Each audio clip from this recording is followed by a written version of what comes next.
David the prophet.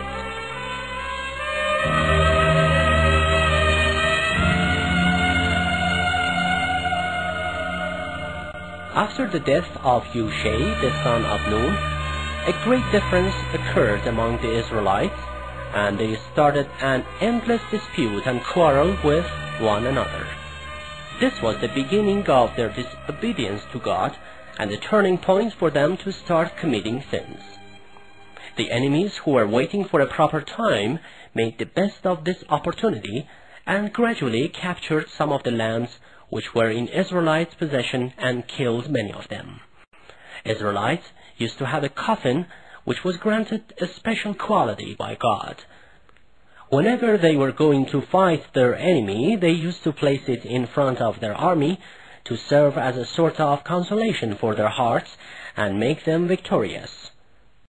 Due to the differences occurred among them, as well as the sins and oppressions which had become a common practice in their tribe, they gradually lost their power and glory, and thus the enemies could easily defeat them. In one of such wars, they finally lost that holy coffin. This caused them lose their courage in fighting for victory. Once, some of the Israelites went to their prophet to find a way to restore their holy coffin. They told the prophet, "Select a king for us, so that we can fight in the way of God." The prophet said, "You may reject fighting and retreat when it is time for you to do that." Why should we refuse to fight in God's way now that we are far from our country and family? There came the time of war, but except for a few, they turned away and ran from the battlefront.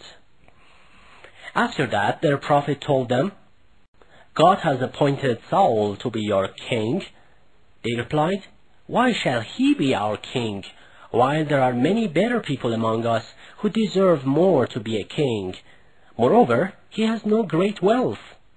The prophets replied, "Great God has selected him for you and granted him this superiority over the others because of his vast knowledge and physical power.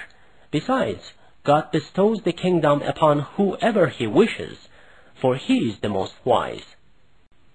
A good sign to prove that he is just qualified for this position is that he will find the coffin and restore the lost consolation for your hearts.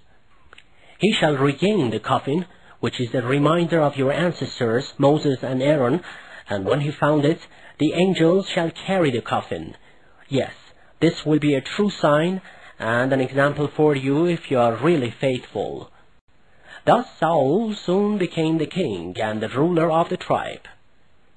When he decided to move his army ahead to fight the enemies, he said to them, "God wishes to test you through a spring. Whoever drinks the water of this spring is not my follower, and those who refuse to drink its water shall remain among my followers and will be victorious.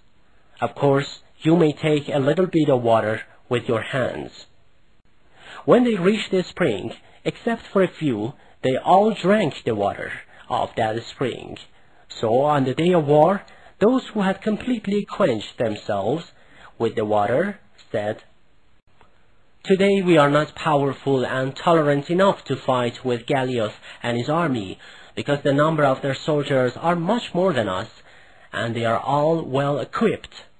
But the other pious and faithful men consoled them by saying, "It has happened many times that small armies with a few men could defeat their enemies' huge armies through God's will, for God is the supporter of the patient and the faithful."